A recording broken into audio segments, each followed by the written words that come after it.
Менің аты жөнім Асқар Абдуалиұлы Тұрғанбаев. Қазіргі қызметім осы Қожа Ахмет Яссауи атындағы Қазақ-Түрік университетінің әлеуметтік мәдени даму жөніндегі проректорымын.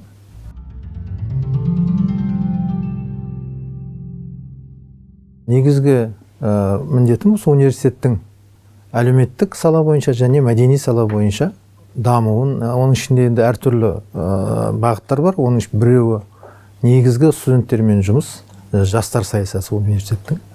Одан соң рухани жаңғыру деген мемлекеттік бағдарлама бар, білесіздер, сол бағдарлама бойынша жұмыс. Ақпараттық саласы университеттің. Осындай бірнеше салаларды қамтитын үлкен бір салаға жауап беремін. 7-ші сыныпта оқып жүрген кезімде ауылдық жердің көне бұрынғы мешіттің қирандысынан, мешіттің орнынан бір кітап тауып алдым. Содан кітапты қарасам, мен оны кітапты түсіне алмадым. Ол араб алфавитінде жазылған екен. Жергілікті молдаға алып бардым. Ол кісі де оқи алмады. Содан кейін ауылдың мынау біледі-ау деген адамдарынан сұрағанымда ешкім ол тілді тани алмады, біле алмады. Содан бастап ең бірінші менің осы тілге деген қызығушылығым оянды. Сөйтіп жүріп, ол таза араб тілінде емес, араб графикасында жазылған кітап екен. Бұрынғы Ахмет Байтұрсыновтың төте жазуы. Сол кітапты оқу үшін төте жазу үйрендім, мектепте жүріп. Кейін университетке түсуді таңдауда да ең басты себебім осы тілдерді үйренсем екен, оқысам екен, танысам екен деген ниет болды. Одан соң бірнеше тілді үйрендім. Араб тілі, парс тілі, түрік тілі, негізгі шығыстың үш тілінен хабарым бар. Одан бөлек ағылшын тілінен хабарым бар. Одан бөлек енді орыс, қазақ, ол өзіміздің тіліміз. Одан бөлек түркі тілдерінің көбін түсіне салам. Мысалға, түркі тілдерінің татар, өзбек, барлық. 8-9 тіл.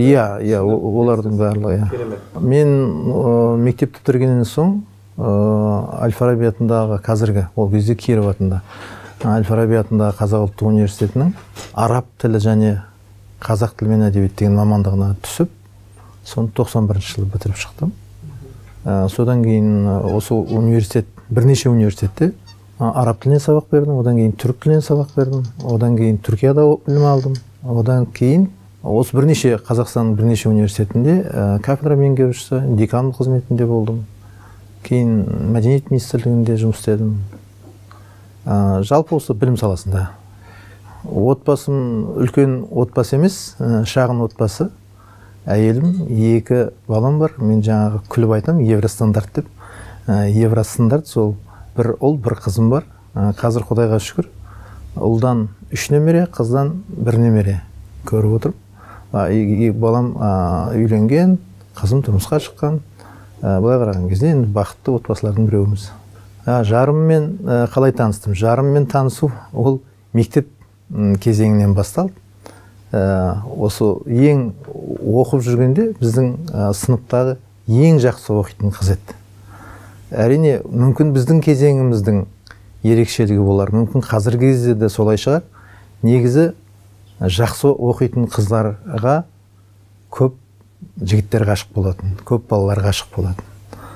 Солай көзге бірінші сол керемет жақсы оқығандығымен түскен әйелім. Кейін дос болып жүріп, ұзақ уақыт жүріп үйлендік. Қазіргі таңда біздің алдымызда қандай мақсат тұр? Мен университетке келгендегі басты мақсатым бұл университеттің осы әлеуметтік мәдени бағытындағы жұмыстарды атқару, айқындау. Оның басты себебі бізде Қазақ-Түрік университеті бұл Қазақстандағы бірден бір оқу ордасы.